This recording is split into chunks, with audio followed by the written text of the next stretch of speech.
নমস্কার বন্ধুরা, আমি আকাশ। আমি চলে এসেছি আজকে একটা অন্যরকম ভিডিও নিয়ে। বন্ধুরা, সবসময় তো আমি ধর্মীয় কাহিনী, আধ্যাত্মিক কাহিনী, নানান অজানা কাহিনী, ভক্তিমূলক কথা বলি। তো আজকে চলে এসেছি একটা অন্যরকম ভিডিও নিয়ে, আমার বড় মায়ের ভিডিও। আমার না, সবার বড় মা। আমার যে বাড়ির মন্দির, ঠাকুরঘর, সেই ঠাকুরঘরের ভিডিও। কিভাবে আমি ঠাকুর ঘরে পুজো করি এবং বড় মার পুজো করি, সেই সমস্ত কিছুই আপনাদেরকে দেখালাম। এই যে দেখতে পাচ্ছেন, ওখানে গোপাল থাকে, কিন্তু মা বাড়িতে নেই, তাই গোপালও মার সঙ্গে মামার বাড়িতে আছে।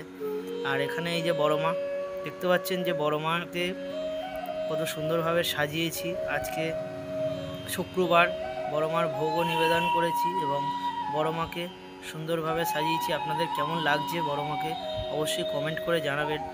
আর কারা কারা বাড়িতে বড় মার ছবিতে পুজো করেন তারা অবশ্যই কমেন্ট করবেন এবং জয় বড় মা লিখবেন। মা সবার মধ্যে রয়েছে, বড় মা সবার মনের মধ্যে রয়েছে, সবার ভক্তিতে রয়েছে। বড় মাকে বিশ্বাস করবেন, দেখবেন মনের সমস্ত দুঃখ দূর হয়ে গেছে এবং মনের অপূর্ণ চাওয়া পাওয়া সব বড় মা কত সুন্দরভাবে আপনাদের পূরণ করে দেবে। দেখতে পাচ্ছেন বড় মাকে কত সুন্দর লাগছে। আমি আমার এই ছোট ঠাকুর ঘরের মধ্যে যতটা পারলাম বড় মাকে সাজিয়েছি এবং বড় মাকে ভোগ নিবেদন করে পুজো দিয়েছি আমার সাধ্য মতো। আপনারাও বড় মাকে ভক্তি করবেন, শ্রদ্ধা করবেন আর কমেন্টে একবার লিখবেন জয় বড় মা।